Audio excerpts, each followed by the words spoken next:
I'm Fredrik Gerten, and I'm the filmmaker. And I'm Leilani Farha, and I'm the advocate. And this is again Pushback Talks. Leilani, how is life over in Canada, Ottawa, Canada? Still a lot of snow? There's so much snow, but not too cold, but so much snow. What a strange country. We don't have any snow here. I mean, in the south in of the Sweden. south, but up north, maybe? Maybe. Yeah, and it rains a lot. It's gray and dark and misty. It's like you when you step out, you step into a cloud, and then you kind of hardly step out of it. So inside, imagine living inside a cloud. That's my life. But Doesn't anyway, sound great. I have a lot of work to do because, You've been busy. I've been busy. Yeah. What have you been up to, my friend? We just told the world that my new film will have its world premiere at the same film festival that Push had its world premiere at, CPH Docs in Copenhagen. So the premiere will be the 16th of March, which is like exciting. Very exciting. Breaking Social, it's called. And yesterday, so the trailer is out, so you can look for it. If you follow my social media, you can have a look at the Breaking Social trailer. And then the film at one day will reach also you. Fantastic. But there is a lot cooking in the world, Leilani. And I mean, Breaking Social and Push are very much about the most powerful in the world, kind of buying regulation, changing the rules of the game. And we already knew that when we met. Remember, we met a conservative politician in London. Oh, yes. And they love deregulation. And deregulation in some way is, let's skip the laws. That's right. And there are consequences for that. Remember, Grenfell, we filmed, 72 people died because the tenants said, come on, we need to do something. Otherwise, an accident can happen. And it happened. We saw the rail disaster in Palestine, Ohio now. Where it's a very profitable train company. They made like 4.8 billion profit. And then, they're not doing it in the right way. So then suddenly an accident that shouldn't happen happened. That's right. But today we're going to talk about something else, Leilani. We have a friend of yours and of mine. Yes. The very tragic occurrence in Turkey and the huge earthquake affecting huge numbers of people, killing huge numbers of people. Yeah. We have a new guest on our podcast. It's Professor Gunhild Toll, and she is in Washington, D.C. And you, Leilani, you read an excellent article of her in the Foreign Policy Review. I did, and it really helped me to understand the earthquake. So we're lucky to have Gunhild with us. Thanks for having me. Welcome. So first of all, Gunhild, an earthquake that big, it must have hit also people you know, your friends and families. That's right. I was there during the earthquake. I was a few hours drive from the epicenter. I was with my sister who lives in Hatay. Hatay is one of the badly hit towns. So we felt the earthquake very strongly. I was with my sister and her 4-year-old. It was early in the morning, so my sister was in a state of shock. She couldn't move, and there were cracks on the walls. So I grabbed her and I grabbed my niece. So we ran out. That was traumatic already, but we received a phone call from her husband, who was in Hatay, saying the city had been leveled to the ground. And the family members were trapped under the rubble.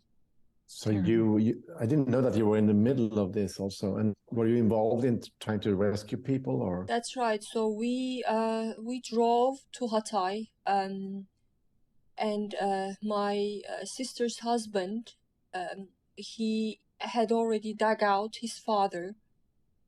He called out for his mother, but he couldn't hear her voice. But the father's legs were stuck under a large concrete block. and we needed tools to lift. So we waited and waited and waited for 48 hours until the rescue teams arrived, only to tell us that they could not help us because they had received instructions to focus their rescue efforts elsewhere. So that was a traumatic experience. So he didn't survive. He didn't survive, and thousands of others and his other family members died as well. It was a very, very strong earthquake. I mean, a lot of houses had been falling also due to poor construction. Can you tell us what a building amnesty is? That's right. That's usually government's grant to unsafe buildings. So the buildings that are not supposed to be standing are allowed to stand because politicians want to appeal to house owners ahead of elections. This was done before Erdogan as well. It was not invented by President Erdogan. But Erdogan's this granting amnesties had reached such levels that thousands of homes, they became graves for thousands of people. So granting amnesties was a big part of the problem. Let me ask a question about that. I find I've never heard this before, amnesties, and I find it shocking. So the government would know that certain buildings and homes are unsafe. They don't meet the building code. I understand there is a very good building code in Turkey. So the government knows that the buildings don't meet it, and they grant these amnesties to get political support. Is that right? That's exactly right. Wow. I mean, I'm a human rights lawyer, and we're always talking about the accountability of governments to ensure the human rights of their people. And this is like absolutely the opposite and so blatant. That's right, Leilani, and that's one of the things that frustrated me the most, because I understand the sheer magnitude of the earthquake makes it very deadly, but not that many people had to die. So in many ways, this was an unnatural disaster, a disaster of Erdogan's own making. And there are several layers to this. It's not just granting amnesties to unsafe buildings, but it's also granting government contracts to cronies in the construction sector who are known to cut corners on safety.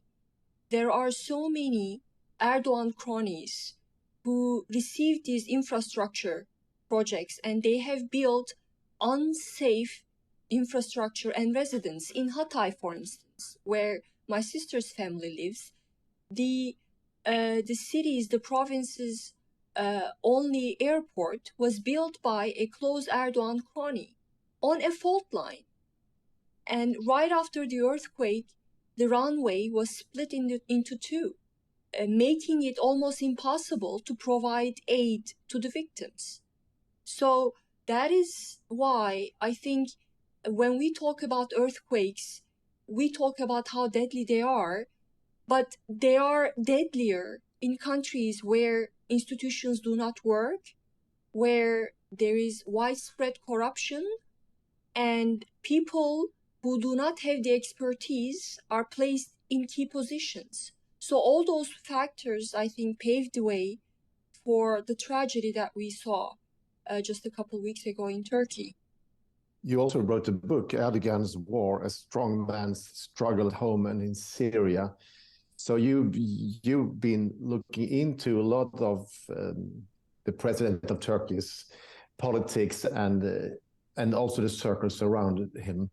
But it seems like the construction industry is very key to his government. That's right. He rode on this construction boom after he came to power in 2000. His party came to power in 2002. And since almost day one, he started granting these construction contracts to his cronies, and that's how he built his clientelistic network. And those construction companies helped him feed that clientelistic network. So he enriched his inner circle and people around him at the expense of the people. Yeah. And it seems like a lot of people in Turkey are well aware about this. I remember something that impressed me a lot. It was the uprisings in the Gezi Park in Istanbul, where they wanted to build a shopping mall in the most beautiful park in the middle of just close to Taksim Square, like a very central place in Istanbul. And a shopping mall in the park, people started to protest. It was in the beginning a few environmental activists, but it grew very quick to be, in the end, after 4 days, it was 2 million people around Turkey who protested. And then you can understand that this protest is not only about a shopping mall in the park, it's actually about a much bigger system where these construction developers are pushing out people or taking down or doing what they want in different cities around the country. That's right. Gezi Park protests started over concerns about environment. These people thought that there are very few places, green places left in Istanbul, and here you have a government who wants to destroy that green space. So the Gezi protest started out as an environmental protest, but it very shortly turned into the biggest popular opposition to Erdogan's vision for the country. Because if you talk to people who attended Gezi Park protest, and I was one of them, many people talked about and complained about the whole decision-making process, how Erdogan made that decision that really touched on a lot of people's lives, and yet without input from those people. So people thought that Erdogan wanted to take the country into a very authoritarian direction, and the building a mall in a place that was considered very important by locals was just the latest indication of that vision. So they rejected that vision. So that's why I would consider Gezi protests as the biggest popular opposition to what Erdogan wanted to do to the country. Do you think now, after in the aftermath of the earthquake, that this critique towards the same sectors, the same cronies of Erdogan will come up again? I mean, I think this protest in the stadium was some kind of sign of this anger out there. There's a lot of anger. I was on the ground. I've seen that anger firsthand. A lot of frustration over Erdogan's slow and uncoordinated response. And I think the opposition parties used a perfect narrative, basically putting the blame on Erdogan, saying that it was those things that Erdogan has done and has not done in the 20 years that he's been in power that paved the way for this tragedy. So there is a lot of anger, but of course, if you're living in a personalist autocracy, such as Turkey, the process of mobilizing protest or channeling this anger into an electoral support for the opposition is not straightforward. In democracies, governments are brought down after such a huge disaster. Just yesterday, I think there was a train crash in Greece, and the minister who is in charge of infrastructure resigned immediately. And I think less than 100 people died there. In Turkey, according to official figures, 45,000 people died, but I think there will be more than 100,000 deaths, and yet we have not seen one single resignation, because Turkey has become a personalist autocracy, and in personalist autocracies, there is very little room for accountability, and space for popular protest is very limited because it's people's lives on the line here. And whether this anger is going to be channeled into support for the opposition at the upcoming elections is also not straightforward, because Erdogan controls 90% of Turkish media, which means he can shift the narrative. And he's already trying very hard. Right after the earthquake hit, Turkey's institutions did not work. There was no one there. Rescue agencies were not there. Turkish troops were not dispatched.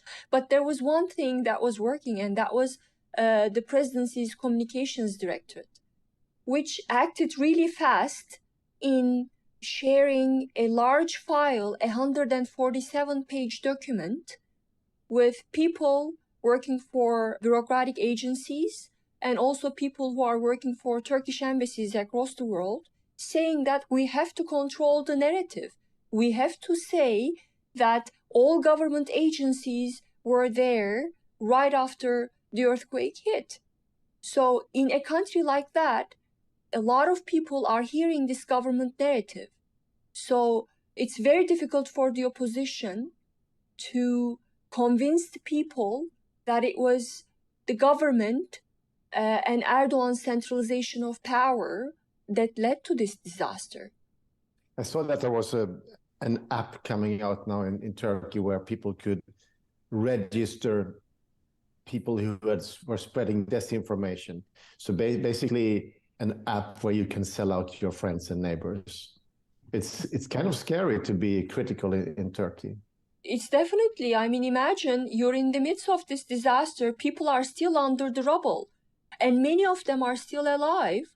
And instead of sending the much needed aid, your institutions, your law enforcement, who could have been there helping people, taking part in rescue efforts, but they were busy arresting people who were basically criticizing slow government response. And another thing that Erdogan's government did, which is unforgivable, they shut down Twitter in the early hours. And Twitter, right after the earthquake, became a very important platform where people and survivors shared information about their whereabouts. So Twitter became a platform that was key to search and rescue efforts. And yet Erdogan shut it down because there was too much criticism of government's slow response. There's a lot to say. What is, of course, deeply troubling is what you mentioned around accountability. Because if you're in that situation of whatever you want to call it, an autocracy, then, and as I understand it, Erdogan has even manipulated ministries, so you don't have ministries so much as institutions now. So losing government that way sort of makes it very difficult to hold anyone accountable. And at the end of the day, what do we have if we can't hold anyone accountable? But I will say also, it does happen in democracies too. I had the occasion to go to New Orleans after the Katrina flooding, and the same thing was happening there. And that was pre-Twitter and these sorts of social media days, really. But the same thing where the government's emphasis wasn't on saving people, actually. It was on arresting people and creating a narrative. And what's worrying about that, because we can look now behind and say, what happened after Katrina? And we know this after many disasters. That narrative lays the foundation for what happens as we go forward. The reconstruction. If we're never going to hold anyone accountable in Turkey for corruption, for allowing these faulty buildings to be built, then it means as we move forward to address the disaster, we don't have the right foundation in place. We haven't held the right people accountable. We haven't asserted the right values. It's very, very distressing. That's right, Leilani. Look, politicians are politicians everywhere. If you are a politician in a democracy or in a dictatorship, in an autocracy, all they care is to hold on to power. That's a given. That's not surprising. But the difference is that after Hurricane Katrina, the Republican Party lost ground in the midterm elections. So there is a certain level of accountability. And in Turkey, imagine 45,000 people are dead, and there is not one single resignation. None. That's not acceptable. incredible, actually. It tells a story for sure. It tells a story. And one of the most heartbreaking and infuriating thing for me to see after the earthquake was Erdogan's first public address. When he addressed the nation, imagine you are the leader of a nation who is mourning. It's in the middle of a disaster at such a big scale that everyone is crying, and yet your leader appears on TV and he's angry. He's angry at the earthquake. He's angry that the earthquake happened because it's really going to dim his electoral prospects. He's angry at the victims. He's angry at the victims' families who are complaining about the slow government response. So that lack of empathy really hit me. And I had seen that before in the United States, right after COVID hit. And that was when President Trump showed no empathy at all. And that cost him votes, that cost him support.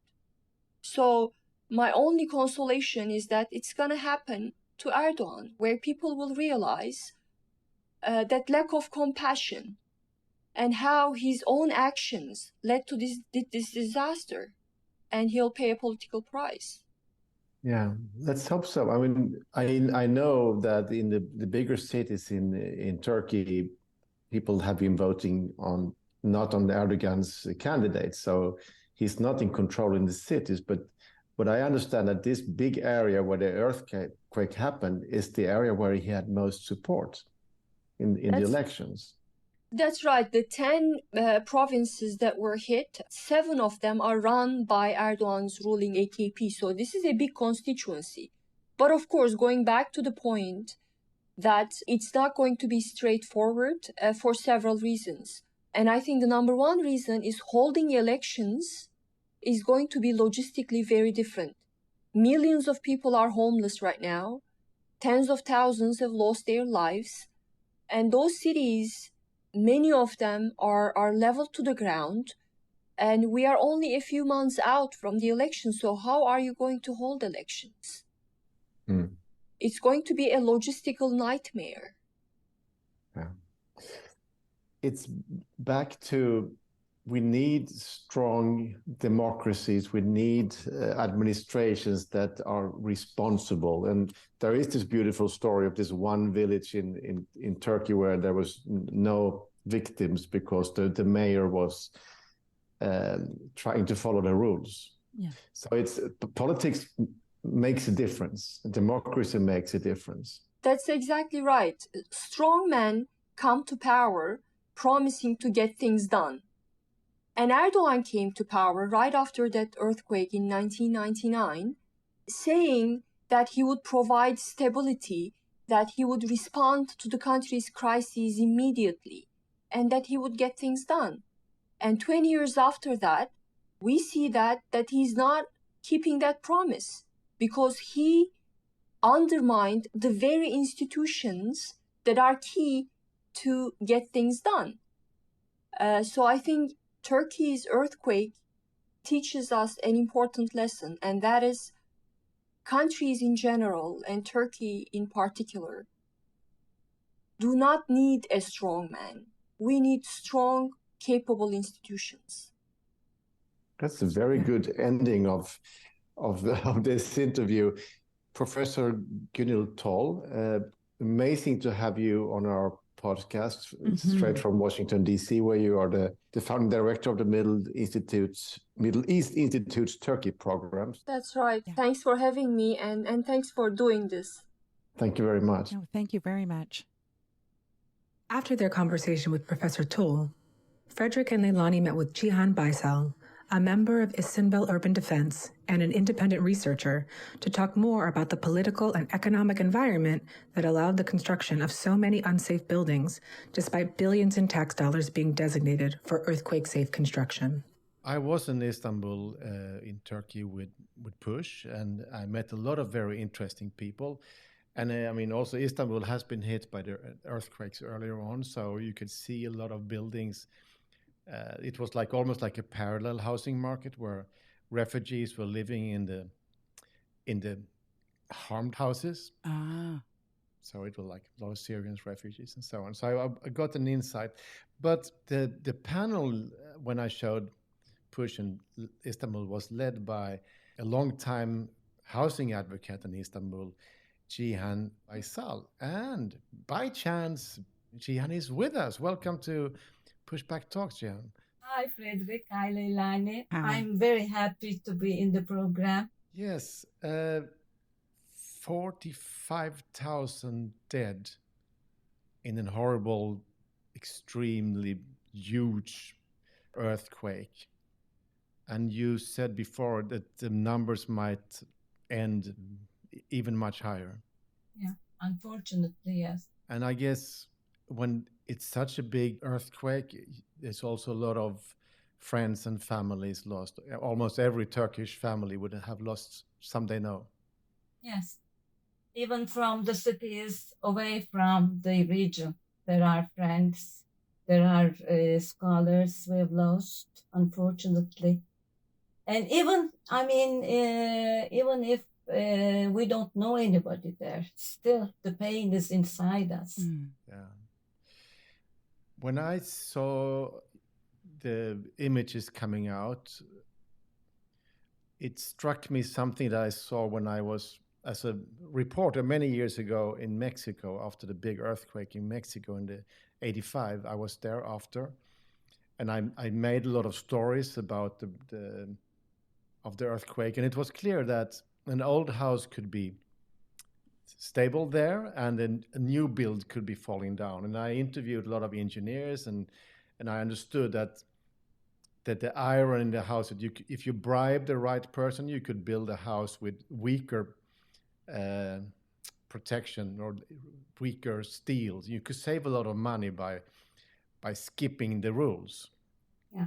And what I saw, when I saw some of the images, it looked the same. I'm not an earthquake specialist and I'm not a building specialist, but it reminded me of something I've seen before. Yes, you're completely right about the Turkish case. It is very, very similar. Yeah. Yeah. And then starting to read about this, the story unfolding now is enormous. Tell us some more about this, Cihan. What is the pattern you see out there?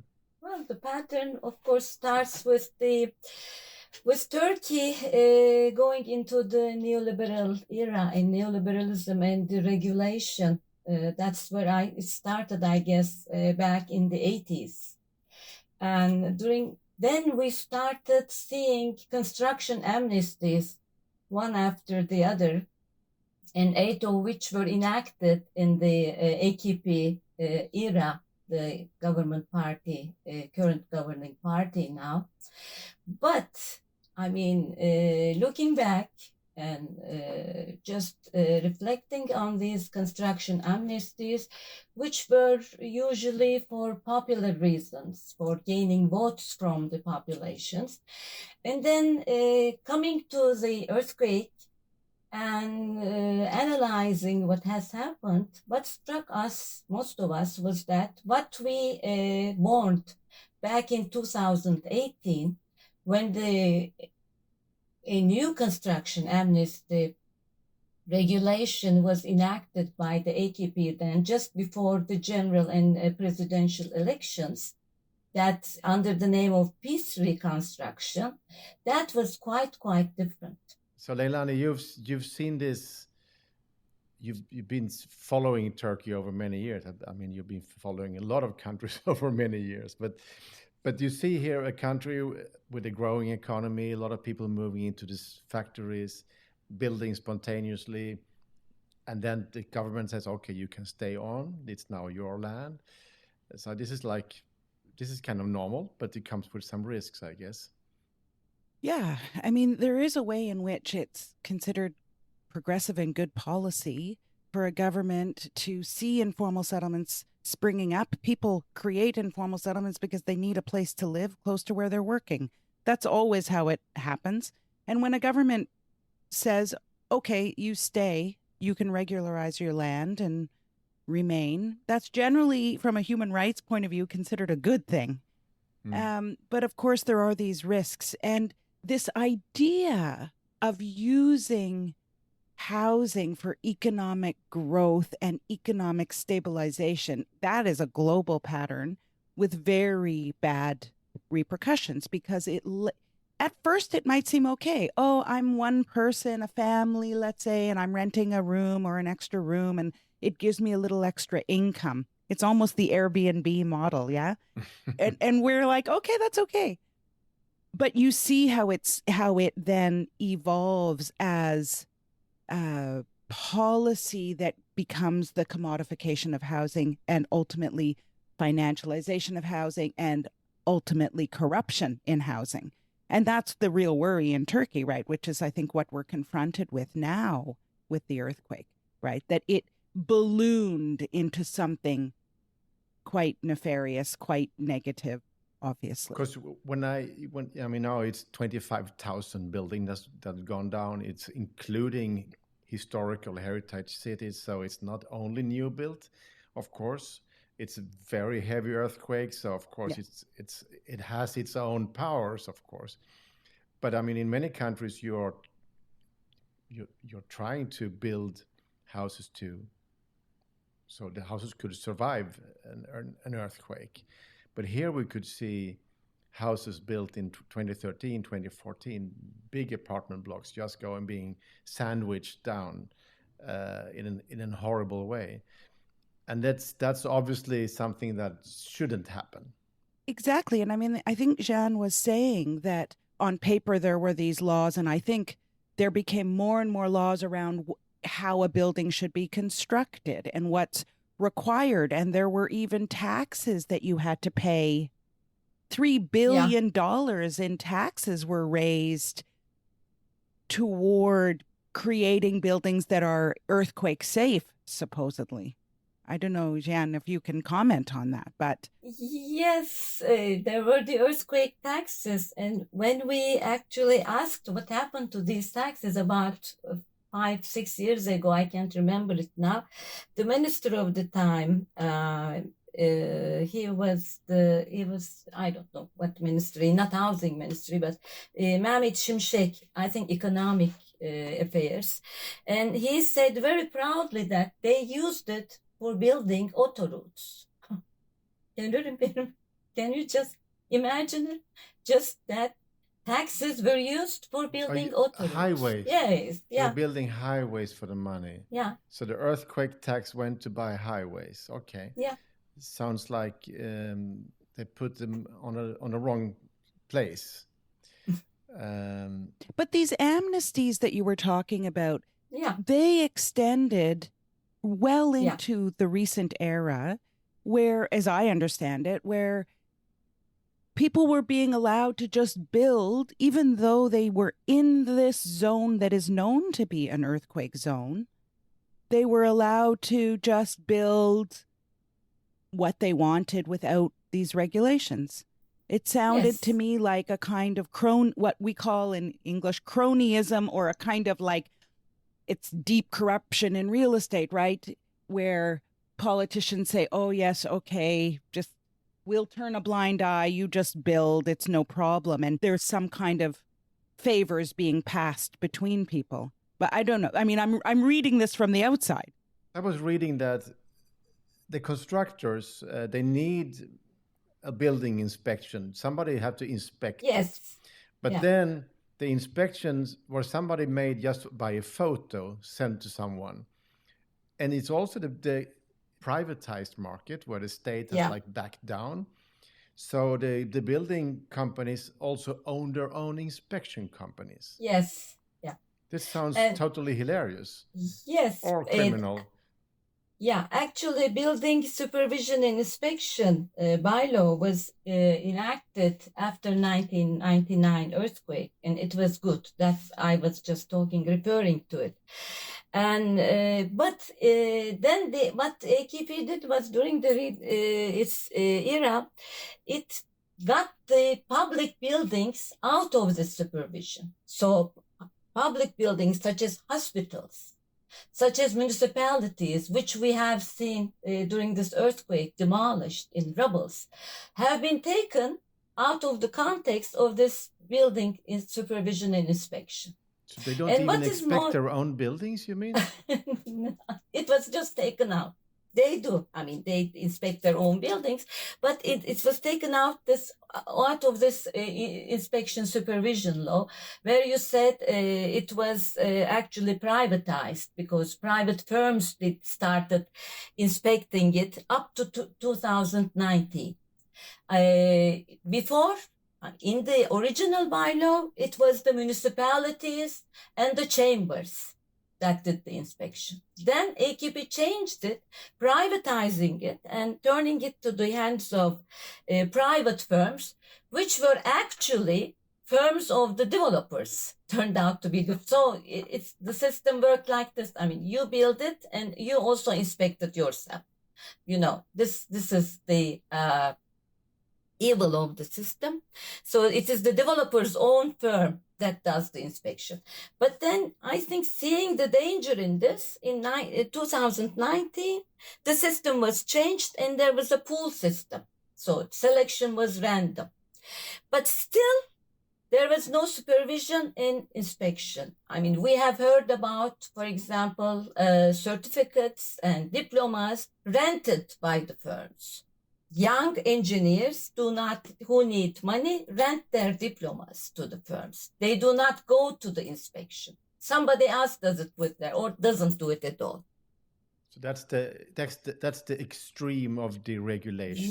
Yeah, exactly. Where the society totally steps down and say, okay, you solve it because we can do it better, kind of. Yes, and they have to take samples from the buildings to do the inspection. This was not done. Also, they have to inspect the iron systems, the cement, etc. This was not done at all. So, I mean, the inspection system was a fail. But then came the amnesties, one after the other, 9 amnesties. And the interesting thing is that in 2004, AKP prohibited informal housing building, and it in a criminal code. It was put in a criminal code, and it was prohibited. So, starting from 2004, we do not see gecekondu building anymore as before. But what we see is in the centers of the cities, in the districts, central districts of the cities, all kinds of buildings without permission. And because why? Because people know that there will be another amnesty. Since the elections are coming, there will be another amnesty. So why not build and get the money? I mean, that was a win-win system. Who is calling for these amnesties? Is this the building sector say, hey, President, we need a new amnesty? And how do you formulate that? Well, because, I mean, first of all, these amnesties are used for patching the holes of the budget. Because in 2018, I was just going to talk about it. Now I can come to it. I mean, when it was enacted in 2018 as housing rights advocates, because in this peace reconstruction amnesty, you have to pay a fee. That was the first time. You have to pay a fee, and in turn of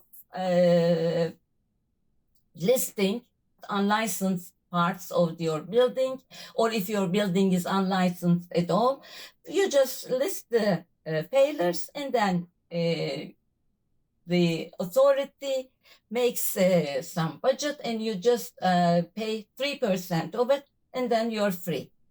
But because there was no building supervision and inspection done before, so that comes the dangerous part.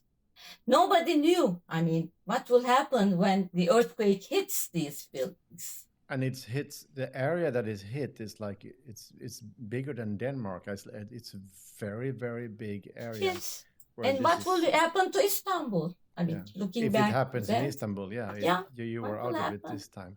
Leilani, when you hear all of this, have you heard about this before? this kind of structures of amnesties? And I actually have not.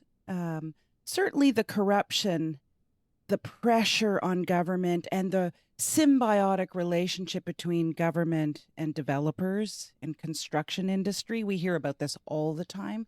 These amnesties, not so much. What's going through my mind, of course, as a human rights lawyer focused on the right to housing, is just the abdication of responsibility and accountability of the government. The government is supposed to protect its people. It's supposed to protect the right to housing. And this is just flagrantly in violation of that, obviously. I mean, if you have buildings going up on fault lines or near fault lines that aren't being properly inspected, I'm recalling, Frederick, when we were in Chile and filming for Push, and I was there on a UN mission, and there was a sizable earthquake when I was there. I mean, for me, it was sizable, 6.4 or something like this. But I recall, talking to people about that. And at my hotel, they were just reassuring, saying, this is so safe, this building, our buildings are so safe. There's such strong and strict regulation. And of course, Chile is one of the most neoliberal societies in the world, was changing now. But so it just, it's very interesting to reflect on that experience. The very first mission I did as a young human rights lawyer was, believe it or not, to Kobe, Japan, just after the earthquake. And so I have some familiarity with what governments should and shouldn't do in these circumstances. And it just seems to me that it's an obvious abdication of responsibility and accountability to the human right to housing when you allow this kind of neoliberal policy to spread, deregulation, and then allow the corruption.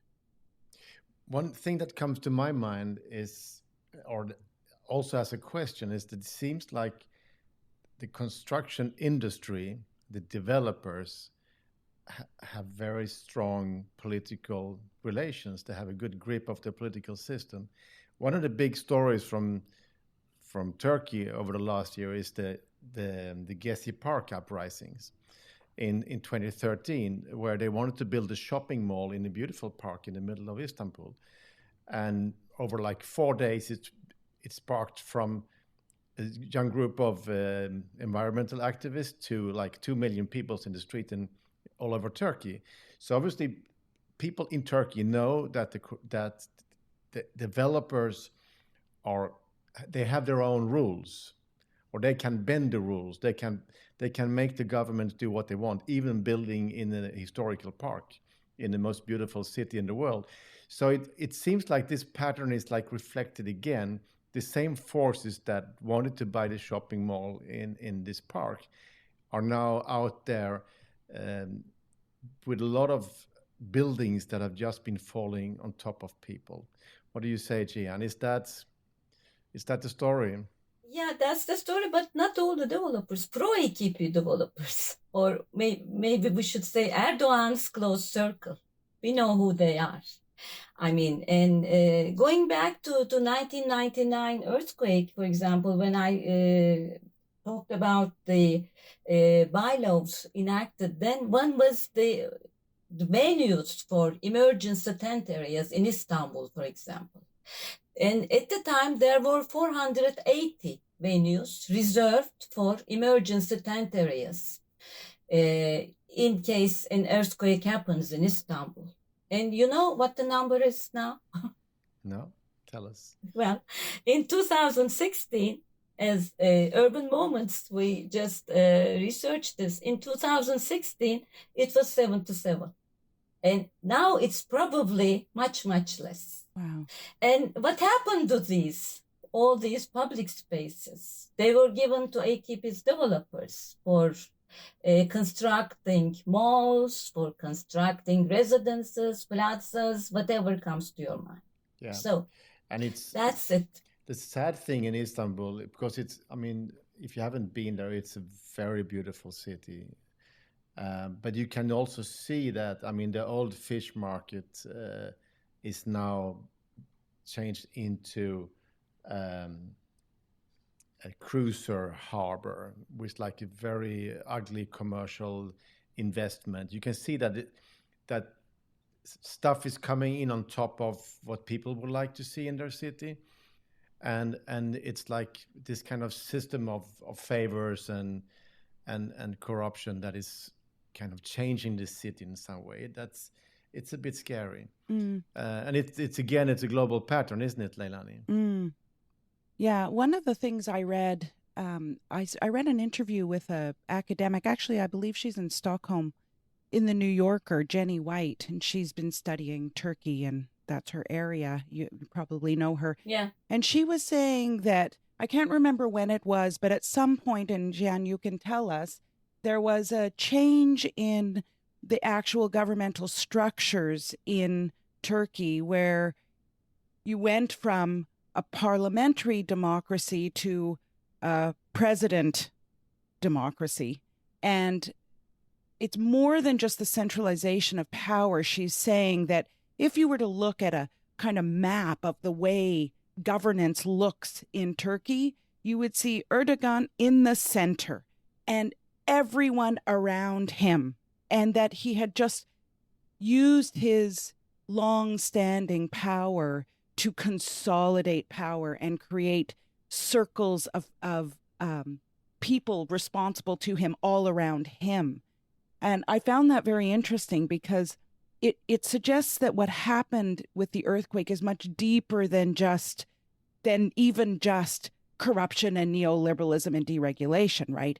This is also about restructuring democracy and what happens when we restructure democracy away from actually real democracy and towards something else, right? A more because autocratic. The president also needs to deliver something back to his close supporters. Exactly. And then what he can deliver back is then, okay, we can give you another amnesty, so we won't check if you built the house correctly. That's right. That's right. Or That's you right. will get the right to build your shopping mall here and to build your cruising harbor here, and whatever. Yeah.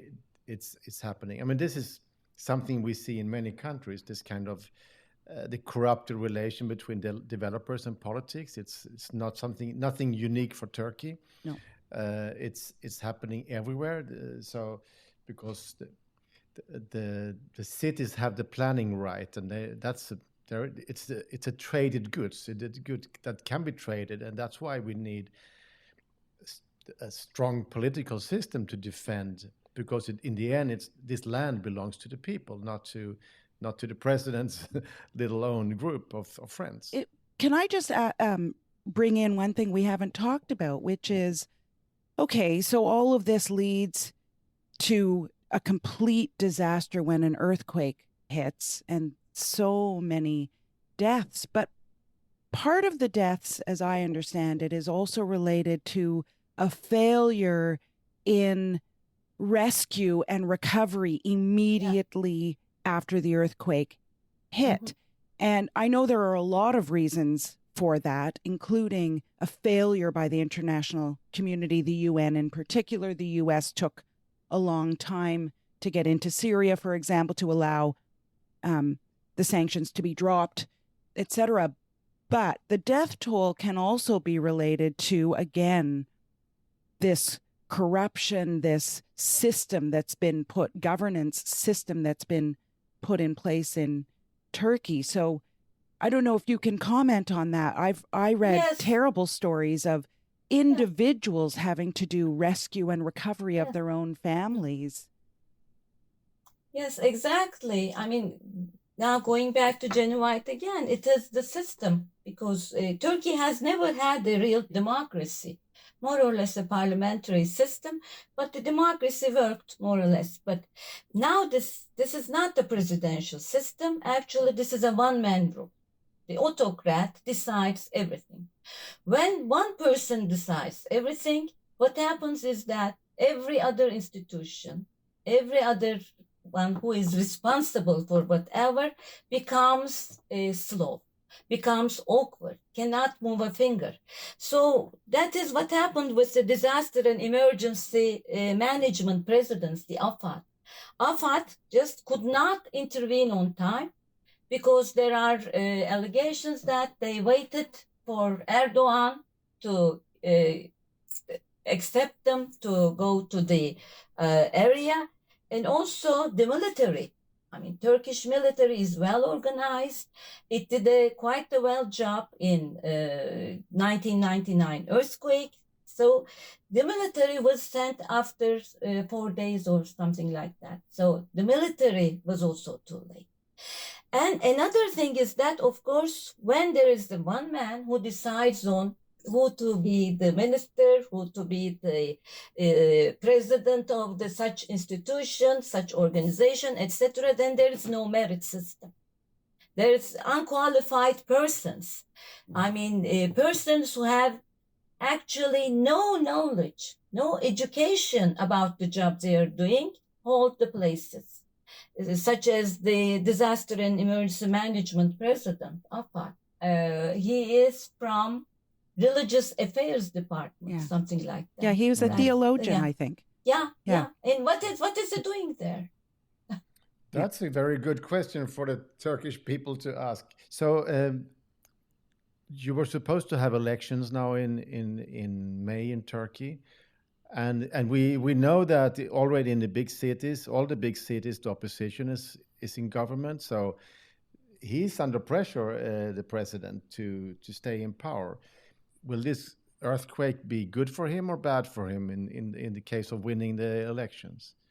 For Turkey, you cannot say beforehand what will happen next. But Erdogan is, if the elections are done justly, Erdogan will be saying goodbye to Erdogan, hopefully.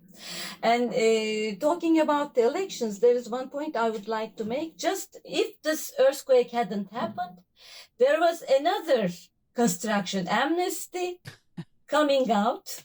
And now for those unlicensed buildings built before 2018.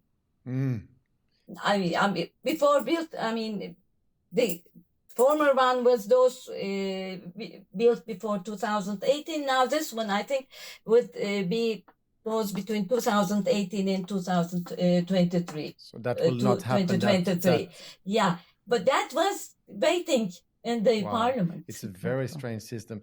There is a little sweet story I found. It came from Süddeutsche Zeitung, the Munich newspaper, and it's about the city of Erzin. It's a small city, 80 kilometers from the epicenter, so it's very close to the... And there is a mayor called Ökas Elmasuglu. Yeah. And in that city, there is no casualties. There is no dead people because he refused to sign off houses that were not safe. Mm-hmm. Mm-hmm. Is this something that you talk about? I find it's like there is a lot of light in that story. There is a lot of hope in that story. It means if there is one politician, there is one functioning Democrat, you can actually save people's life. Yeah.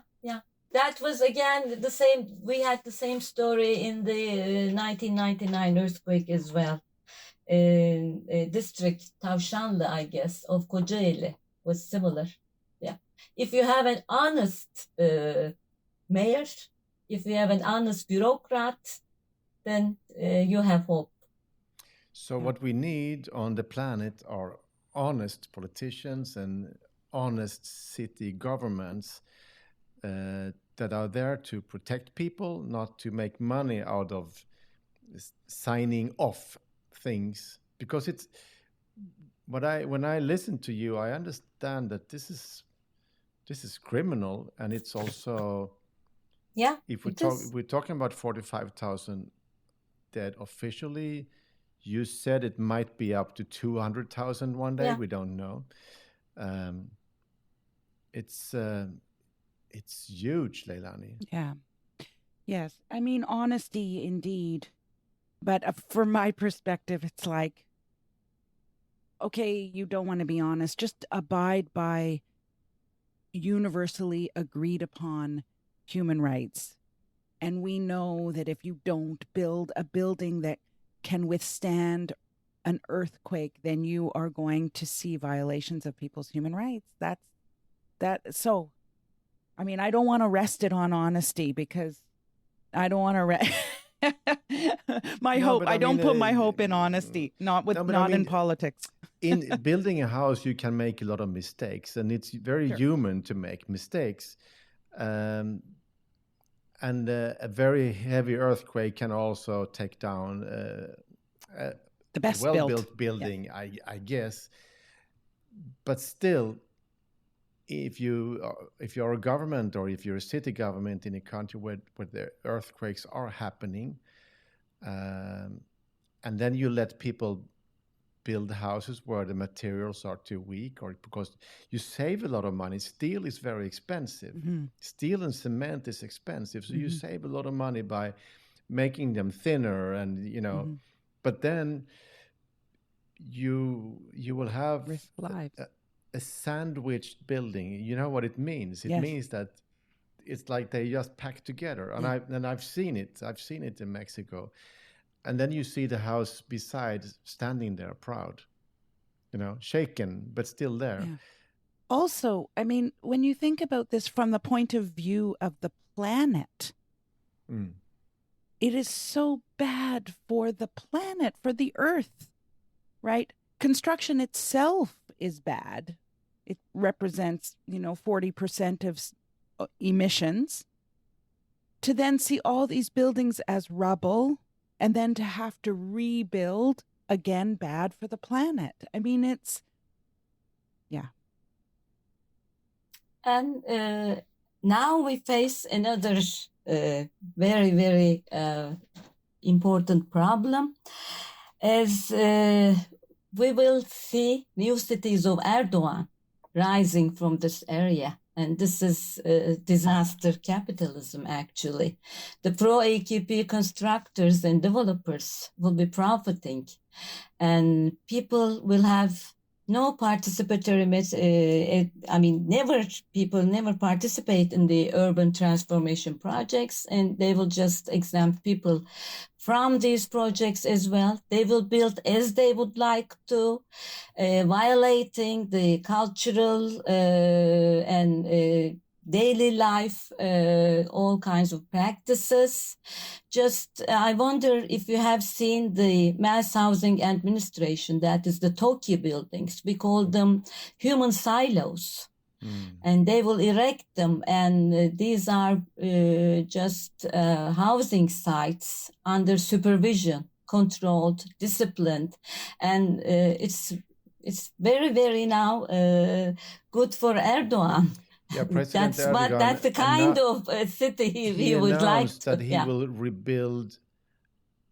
And in 1 year, he will rebuild. Yes, everything. He said in 1 year everything. And today there was a state of emergency decree announced by Erdogan. As you know, state of emergency was declared for these 10 cities. And actually, there was no need for a state of emergency, because the law was enough to intervene for the emergency situation. But state of emergency was declared by Erdogan. And now today there was a decree. And he said that meadows and agricultural fields in the region would be open for new city constructions. Yes. Now that's another mess, really. Because this is the climate crisis. Exactly. And we need food, and this area provides about 15% of agricultural output of Turkey. So this will be ecocide, but no matter what, his constructors will be the winning party. So the people who are partly responsible for so many houses falling down on top of people will now make money out of giving the survivors some poor housing, and on top of agricultural land.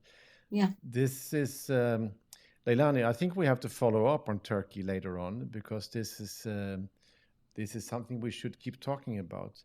Cihan, Baisal. Thank you very much for being part of Pushback Talks, and I hope we can meet in Istanbul again. And I hope so. And if I can come and show my new film, it would be amazing. We'll see what happens. Yes. Yeah. Thank you very much. Thank you. Thank you. Talk soon. Bye-bye. Bye. Bye. Thanks. So, Leilani, this was a very emotional podcast. Sometimes you're not really prepared for that. I know. But thank you for making this podcast together with me, Leilani. It's I constantly learn new things. Me too. It's a good way to keep on top of how the world is changing and what's happening. Yeah. It's forcing us to keep our ear to the ground. Yeah. So, and this podcast we don't really fund. We ask people to support us on Patreon. So you go to patreon.com and then you look for Pushback Talks. Yeah. And then you can support us, and do that, please. Now, as I'm launching a new film, yes, we are soon opening up a Kickstarter campaign. So exciting. There will be more ways of supporting independent film and independent stories. So look out for it. The film is called Breaking Social.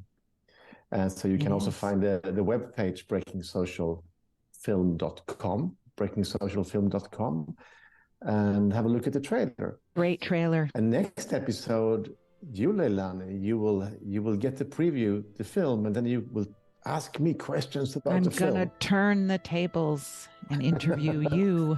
Yeah, it's a bit what scary. What a nightmare. Nah, you're nice. You're friendly. I'm nice. So it's good. You're a good talker. It should be fine. Okay, so thank you very much, Leilani, and see you soon. Thanks, Frederick. See ya.